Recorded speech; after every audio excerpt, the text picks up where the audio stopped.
The US uses force abroad. Ukraine is seeking peace under fire. I discuss these issues with my fellow colleagues from different corners of the world, showing perspectives of different continents. My name is Jarosław Włodarczyk. Welcome to Press Talks. Waiel Awwad, award-winning international correspondent based in South Asia since 1979, reporting from conflict zones and analyzing global power dynamics. Ina Rock, award-winning international correspondent for ARD since 1995, head of ARD's Warsaw Bureau and Moscow correspondent. Ernest Sagaga, journalist and podcaster, many years with BBC World Service, Secretary General, African, Caribbean and Pacific Press Clubs Federation. Warsaw, hello New Delhi, and hello Brussels. This new year is only 9 days old, and already the US attacked Venezuela. Venezuelan President Maduro was kidnapped, and we have the Donald Trump threatening Denmark over Greenland. Let's see the headlines. Trump's Venezuela attack deepens Europe's Greenland dilemma. What the US did in Venezuela normalizes power grabs, says expert. Europe and rest of world try to come to terms with Trump, the imperialist. Ina, the first question goes to you. From your very long experience covering Russia, how do you think these events, Venezuela, Greenland, and interest in Arctic, can be received and understood in Moscow, and what reactions could we expect? Well, as we see, Moscow has been staying quite quiet for some time now, and this is not without a reason, I guess. They have been, I'm pretty sure, as surprised by Trump's action as the whole world has. I don't believe that there was any kind of deal between Trump and Putin. You get Venezuela, I get Ukraine. I don't believe that. Putin doesn't make these deals. I'm pretty sure that now they are quite happy in Moscow about the rift between the US and Europe, something they always wanted to achieve. And also they would say things like, see, we have known it all the way, we have known it all the time that the so-called rule-based world order doesn't work. The West has been lying all the time, we told you. So this is something they will make use of. But on the other hand, the whole situation is of course not good for Russia. And that's why they are so quiet. They are, of course, expecting lower oil prices if Venezuelan oil goes to Russian companies. And this is something Russia doesn't need. And also they understand that Trump is nobody they can make any kind of deal with. They have, I think they knew it before, but now they have, of course, understood it. And they really are, this is very typical for Moscow. They are still testing possible consequences, possible reactions, and they are quite quiet because of that as of now. And while from Asia perspective, what's the difference? This is the new game of great powers, and how it's received in New Delhi, which is also a superpower, but not necessarily in that game. No, thank you for having me. I think there is a great concern in New Delhi in particular, and in Asia in general, because you see this is undermined the international rule-based order, and also shows the American unilateralism and exceptionalism in the foreign policy have been practiced over the years. And President Trump himself finds himself above the law, above the international law, and he does not need any law, as he said that he's the supreme leader, the superpower man. So therefore, I think this is a very challenging to the international law, and also to the world order, which we are seeing it's collapsing by this American direct intervention. Yeah, exactly what you quoted in the new interview in New York Times with President Donald Trump. He said, quote, he does not need international law, and the only limit is by his own morality. And Ernest, how it's seen, and what are reactions of African capitals for these new games, especially remembering Africa has a long history of international interventions? Well, I think that the action of the U.S. in Venezuela has sent around the world, including in Africa, shockwaves. There have been so far some notable voices against the action from South Africa. As you know, South Africa is close to Venezuela, close to Russia and China, which are the natural allies of the Venezuelan regime. And this takes place at a time when in Africa there is a resurgence of anti-Western intervention or any intervention at all, particularly in West Africa, where which was for a long time considered as a French France-Afrique or French Carré. We have seen three governments or three regimes which were ousted in West Africa, including Mali, Niger, and Burkina Faso. And with their ousting, they actually ousted French allies and brought into power young military leaders. So this will certainly renew the aversion of new African leaders against Western intervention or intervention at all. Having said that, really everybody is realistic enough about a reality which is that we live in a world where for a long time, great powers get to do what they want, and small and weak countries get to suffer what they must. Right, and Ina, coming back to Russia perspective, but also European and the US, what this period tells us about how Russia, Europe, and the US understand stability and how to predict their next moves? Yeah, definitely, I think so. And we also are witnessing something like a new form of colonialism or something, right? But this is also not that new because Russia has been doing this before. It's not just Trump taking Venezuela because he wants it. Putin has been doing this with Ukraine now and has tried it with other countries as well. So this is not that new. The new thing is that now both of them are doing it. And I think it's very, very important now to watch the other big players, to watch China especially. Will they play by these new rules? And to watch India, of course, also. But China, I guess, is the crucial thing now to watch. And then, of course, we Europeans need to get our act together. We are not as weak as we always assure each other that we are. We are quite attractive still for many countries if we get our things together, but as of now we really haven't, and that's a big problem, I guess.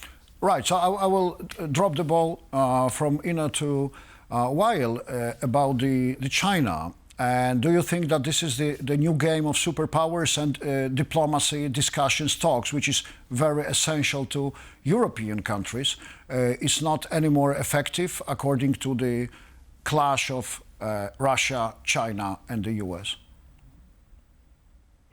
Well, as I said, it is a challenge to the new based order. This is where we are witnessing a new development by the United States. And also this is a message, and the people on Asia are understanding that this sort of an action by the United States is proving once again that might is right and not vice versa. So therefore, for China, so I think the Chinese are more now thinking of strengthening their own defense forces and strength to compete or to be in parallel with the United States, because they knew that if the United States can topple such kind of a regime and take unilateral action, they can repeat it.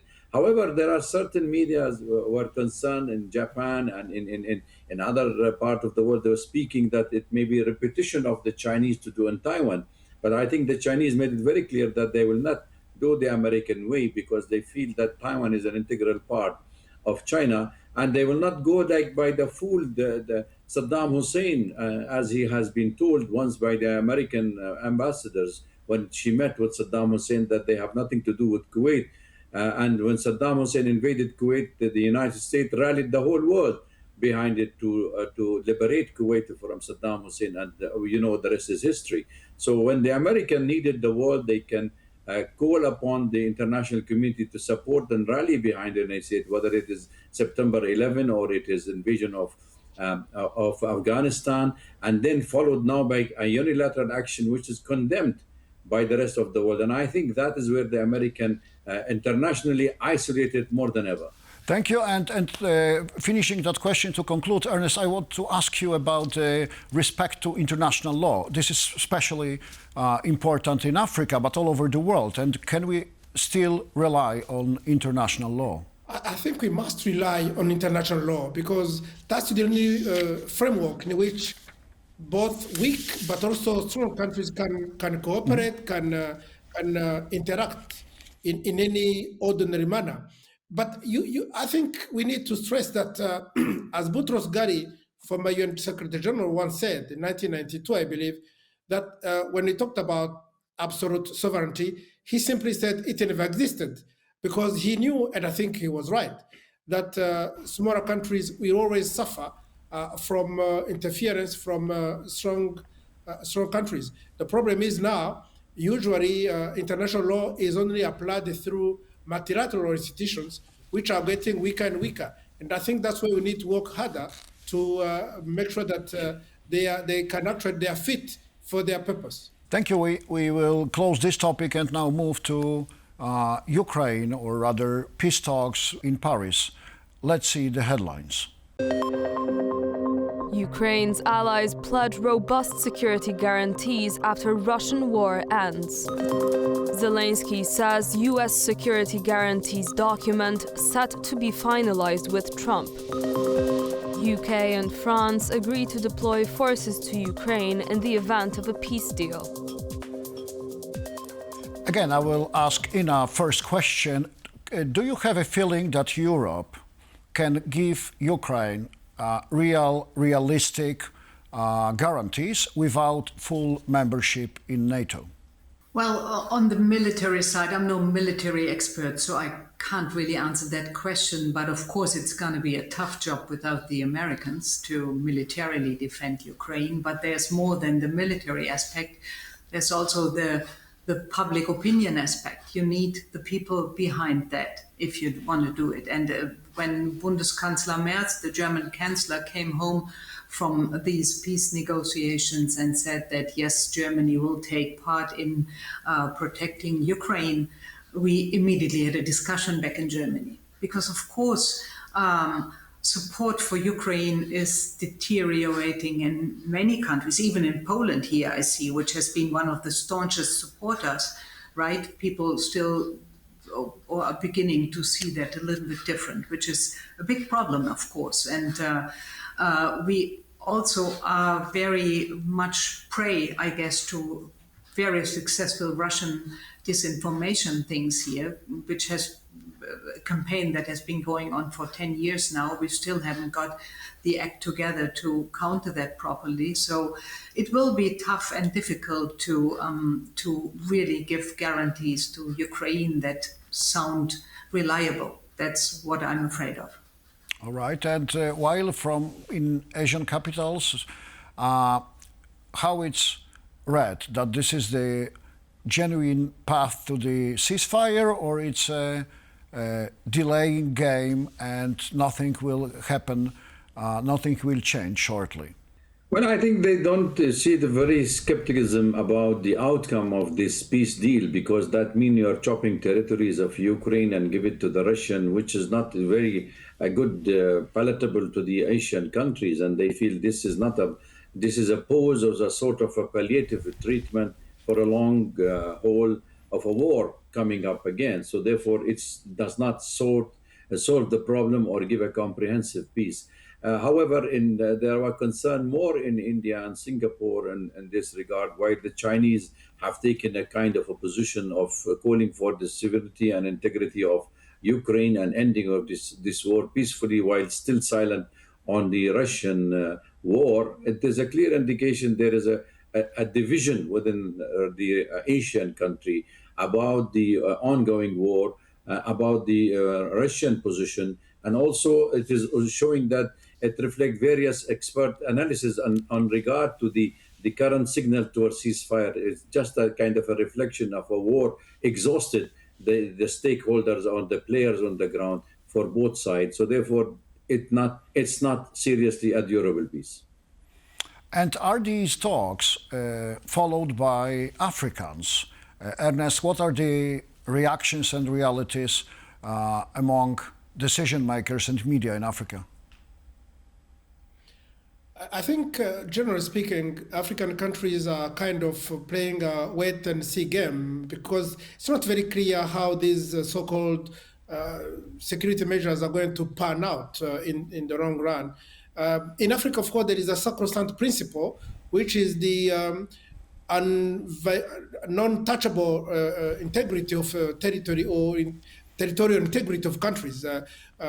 In Africa, at least, there is a principle that it cannot simply be allowed to change the frontiers of countries.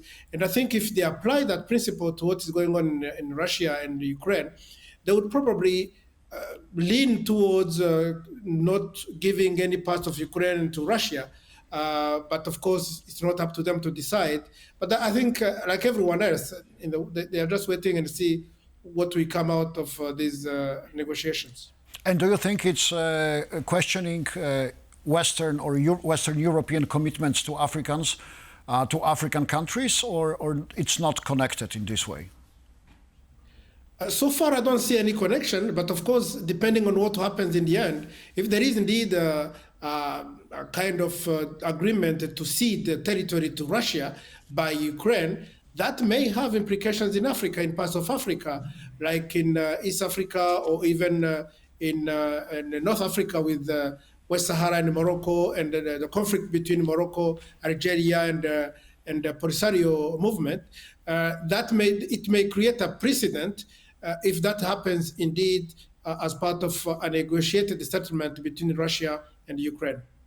Okay, and the same question to Waiel, to Asia. How it's showing the credibility of Western countries in Asia, and if these security guarantees will not be provided or will be provided but could not be sustained? Well, I think there are mixed signals in Asia in regards to the role of the European Union in securing a ceasefire or having a military capabilities to protect or guarantee that tomorrow Russia will not violate the war and will not also go again against the Ukraine. So therefore, the credibility of the European Union is at stake, and they are thinking twice before deciding, because most of the countries in this part of the world, like the Japan, South Korea, New Zealand, Australia, feel that the European are not in a good position currently, especially with President Trump threatening even NATO, threatening even the Greenlands. It's a new chaotic situation in the world where the concern remain about the consistency and long-term political will of the Western powers. You were from ARD, from German television, and what Germany, what role could play in these peace talks and giving Ukraine guarantees, considering Germany leading political role and economical power in Europe? Well, Germany has been the biggest single supporter of Ukraine after the US, right? And this is mostly financial help, but also weapons. But whenever we deliver weapons, this is a big discussion because of Germany's history in the region, of course, and this also explains Germany's reluctance, I guess, to be to spearhead any kind of possible military help or whatever. But although we untypically for my country have been switching chancellors quite often in the last time, we used to have like Helmut Kohl for many years, Angela Merkel for many years, and now it's quite fast. We had a short period of Scholz, and now we're having a period of Merz. All these governments have been steadfast in their support of Ukraine. So I guess Germany could play a role there, and an important role also. But as in many European countries, the far right-wing parties are having an upswing, are on the upswing in Germany as well. And as many as a third of German voters in all the polls would vote for a very far right and a very far left party. Both of them are quite pro-Russian.